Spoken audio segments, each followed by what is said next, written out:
Hi everyone, আসসালামু আলাইকুম। কেটা খবর সব বালানি? তো আজকে আবার নিয়ে আইছি তারপরে ব্লগ। তারপরে আজকে সকাল সকাল থেকে একটু একটু ক্লিপ নিছি, সব কিছু নিছি না। তারপরে আপনারা তো জানেন আমি হলাম গিয়া লেজি ব্লগার। তারপরে আপনারা কেউ না কেউ দেখছো কিবা আমার বাই কমেন্টে কইছেন যে এটা ঘুরিবার বাহানা কইছেন নিলগা হারও নিলগিয়া যেন যেই মেকুরে খামরা মারছে তো আমার এই বার্থডে নেওয়াইছেন কইছেন আইও ফাহানি হইব আর হসপিটাল যাওয়া হইব হইয়া নেওয়াইছেন। আর আমিও খুব আরাম পাইছি, দিছি দৌড়। তারপরে গাইস এখানেও দেখাইনি মদনে কইলো তার ভিডিও দিলে আইডি উড়াই দিব, তারপরে দিলাইছি আর দেখাইনি গাইস ক্যামেরা অন দিকে হে খুব স্টাইল মারে বুঝছনি। আর তারপরে কেন নেনাই লই আইছেন মোমো, কারণ আমি পছন্দ করি আর নেনাই হলো আন্টি লগে লই। তারপরে আজকে যাওয়ার ডেট আসলো, তো ওইখানে নেনা রেডি সেডি হইয়া বাড়াই গেছে নতুন বাইক লইয়া। নেনাই লইছে নতুন বাইক আর আমি হলাম এর মাঝে দিয়ে আমি সারার ফার্স্টে চড়ি লাগবো। এখানে এইগো আলাদা একটা মজা, নতুন থাকতে পড়ে তো আর অত বেশি মজা লাগতো না।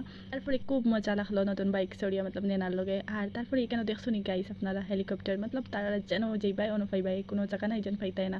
আর খুব স্পিডে হেলিকপ্টারের মতো খুব স্পিডে চালাইবা, ও যেন খালো বিলো কত বাই ফোরনচে বা যাও বা উল্টাইল ফাল্টাইল পাইবা, বাট তারা স্পিড আর কমে না। তারপরে এটা একটা জায়গা গাইস, এটা যাইতে সময় আমার সব কথা মনে হয়ে যায় বাচপানের কথা, বাচপানের কিতা ক্লাস 9-10 কথা, এখানোর আলাদা একটা আর কি ইয়াদে আছে। খুব একটা মজা করছি, কিতা হইতাম হইয়া শেষ করতে পারতাম না, কোনো বাসা নাই হওয়ার, খুব একটা মজার স্কুল আসলো। তারপরে বাড়িতে গিয়ে ঢুকতে পারছি না, কলে গেছে পার্সেল আইছে, তো পার্সেল হইয়া খুব খুশি হইয়া মারছি দৌড়। তারপরে আর কিছু নাই, তো আজকের ব্লগ এতটুকু, চলো টাটা।